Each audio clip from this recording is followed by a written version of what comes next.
अस्सलामुअलैकुम my YouTube family, एक और खूबसूरत से व्लॉग के साथ हाजिर हूँ। सबसे पहले आपको मेरी तरफ से रमज़ानुल मुबारक का बरकतों वाला और रहमतों वाला महीना मुबारक हो। आज नाश्ते के बाद मैंने फटाफट से कबर्ड खोलकर बेड शीट्स निकाली और साथ में मैंने एक एक करके सारे कमरों की डीप क्लीनिंग स्टार्ट की। मैंने कहा कि अगर अच्छी सी आज क्लीनिंग हो जाएगी तो अगले 4 से 5 दिन थोड़ी सी नॉर्मल क्लीनिंग से भी काम चल जाएगा। तो बस मैंने अच्छे से डस्टिंग की, फिर उसके बाद मैंने झाड़ू लगाया, बेड शीट्स चेंज की और फिर मैंने वाइपर में कपड़ा लगाकर अच्छे से उस पर मैंने फ्लोर क्लीनर डाला और फिर उसके बाद फ्लोर्स को साफ़ किया।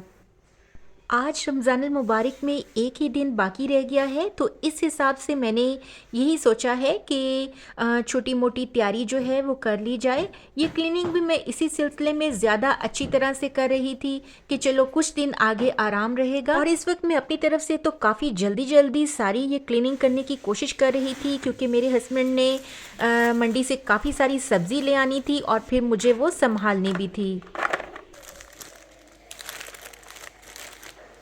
अच्छा, आज मौसम जो है वो बहुत अच्छा है, ठंडी ठंडी हवा भी चल रही है, बल्कि सुबह सुबह हल्की सी बारिश भी हुई है।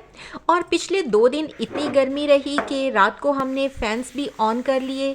और लेकिन आज जो है मौसम दोबारा से कुछ चेंज हुआ है और थोड़ा जो है वो मौसम खुशगवार लग रहा है। तो यहाँ जी इस वक्त मैं अपनी बेटी के कमरे की क्लीनिंग कर रही थी।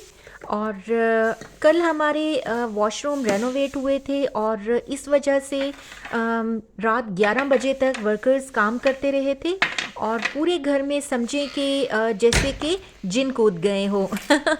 बहुत ही ज़्यादा मट्टी और चीज़ें और कील और पेचकस और मैं क्या क्या बताऊं कि पूरा बरामदा और कमरे भरे हुए थे।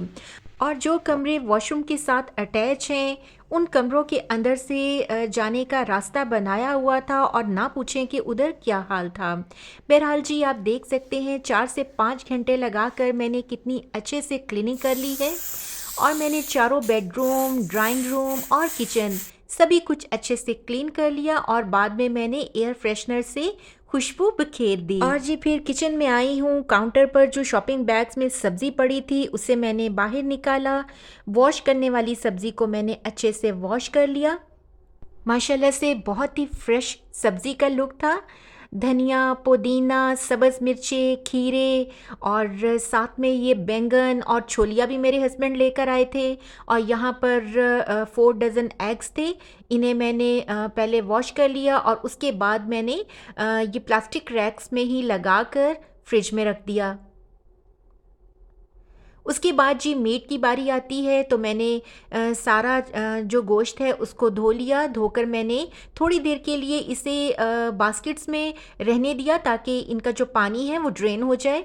और फिर उसके बाद मैंने शॉपिंग बैग्स जो हैं वो बनाकर फ्रिज में इसे फ्रीज़ कर दिया। अभी मैंने काफ़ी हद तक समेट दी थी, लेकिन कटिंग वाली सब्ज़ी को अभी मैंने ऐसे ही रख दिया। इसके बाद मेरे हस्बैंड ने कहा कि चलें आज आप पोटे कलेजियाँ ही बना लें। तो इसके लिए जी मैंने कटिंग करनी स्टार्ट की। मैंने कहा चलें आज मैं आपके साथ पोटे कलेजियाँ बनाने की रेसिपी भी शेयर कर देती हूँ।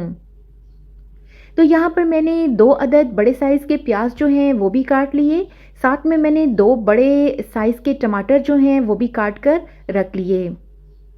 वैसे तो मैं टोमेटो प्यूरी आजकल इस्तेमाल करती हूँ, लेकिन चूँकि वो ख़त्म हो चुकी थी इसलिए आज मैंने टमाटर जो हैं वो काट लिए। इसके बाद जी मैंने जो है सब्ज़ धनिया उसे भी अच्छे से वॉश करके काट के रख लिया। पोटे कलेजियाँ बनाते हुए जो है वो इस चीज़ का हमेशा से ज़ाहिर है ध्यान रखा जाता है कि पोटे जो हार्ड होते हैं इसलिए उनको गलाने का एक अलग तरीका होता है। तो सबसे पहले जी मैं इस तरह से करती हूँ कि इनको हाफ से कट कर लेती हूँ। तमाम पोटों को मैंने दरमियान से काट कर 2-2 हिस्सों में कर लिया।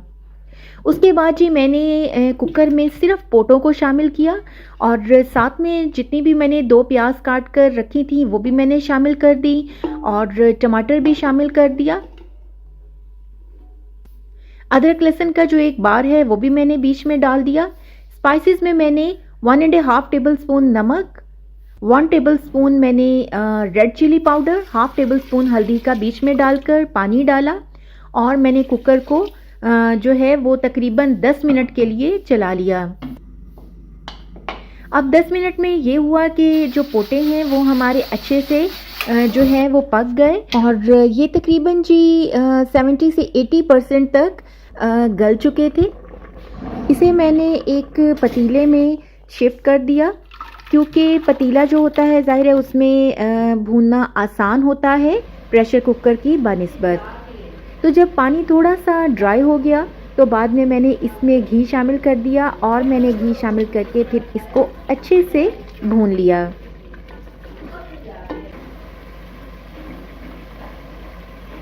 यहाँ मैंने इसमें 1.5 टेबलस्पून जी कोरिएंडर पाउडर का शामिल कर दिया और हाफ टेबल स्पून इसमें ब्लैक पेपर का शामिल किया। इस कदर ज़बरदस्त अरोमा हर तरफ खुशबू फैली हुई थी कि मेरी जो सिस्टर इन लॉ हैं जब बाहर से आई तो उन्होंने कहा कि आप क्या बना रही हैं, बहुत ही मज़े की खुशबू आ रही है।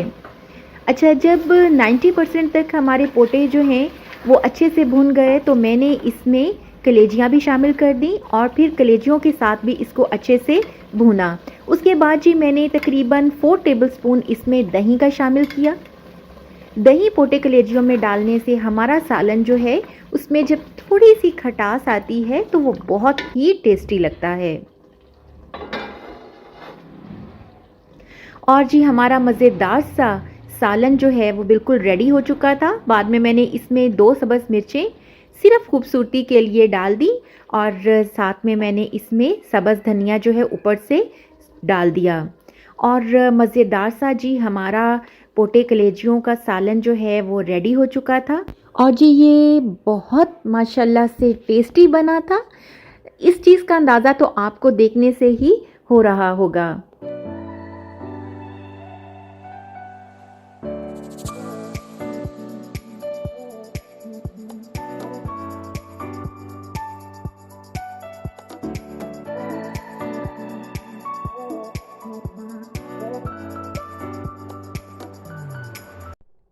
खाने के बाद जी मैंने बाहर चटाई बिछा ली और उस पर बैठकर सारा छोलिया निकाला। फिर उसके बाद जो है वो अदरक लहसुन छील कर वो कूट लिया। छोटी हेल्पर मेरे साथ थी और उसने मुझे हेल्प आउट किया। उसके बाद जी मैंने ये जो सारा धनिया पुदीना रखा हुआ था इसे मैंने जो है वो बना लिया। वॉश नहीं किया क्योंकि वॉश करने से फिर ये जल्दी ही ख़राब हो जाता है। और फिर उसके बाद जी सब्ज़ी में जो बहुत ही फ्रेश जो है वो कैबेज और साथ में कैप्सिकम आई थी, इनकी मैंने कटिंग कर ली।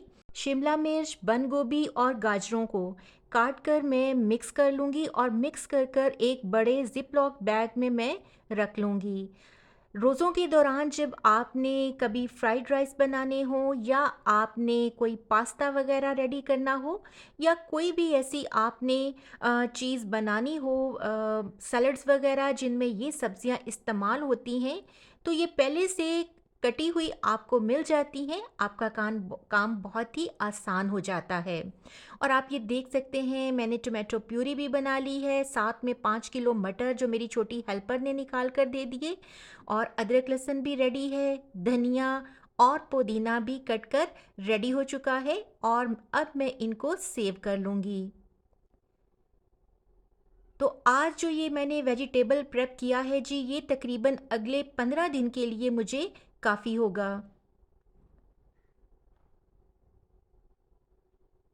कटी हुई वेजिटेबल्स को मैंने मिक्स कर लिया और मिक्स कर कर फिर मैंने इनको ज़िप लॉक बैग में बंद कर दिया। टोमेटो प्यूरी की रेसिपी मैंने आपसे शेयर नहीं की क्योंकि ये मैं अपने पिछले व्लॉग में आपसे पूरी रेसिपी शेयर कर चुकी हूँ।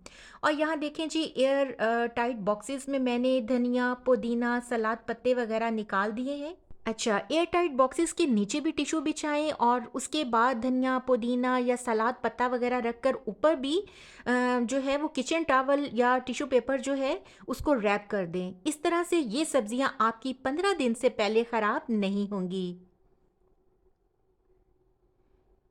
तो बस जी यहाँ पर मेरा सारा काम कंप्लीट हो गया है और आप देख सकते हैं कि ये मटर जो माशाल्लाह से 5 किलो निकाल लिए हैं।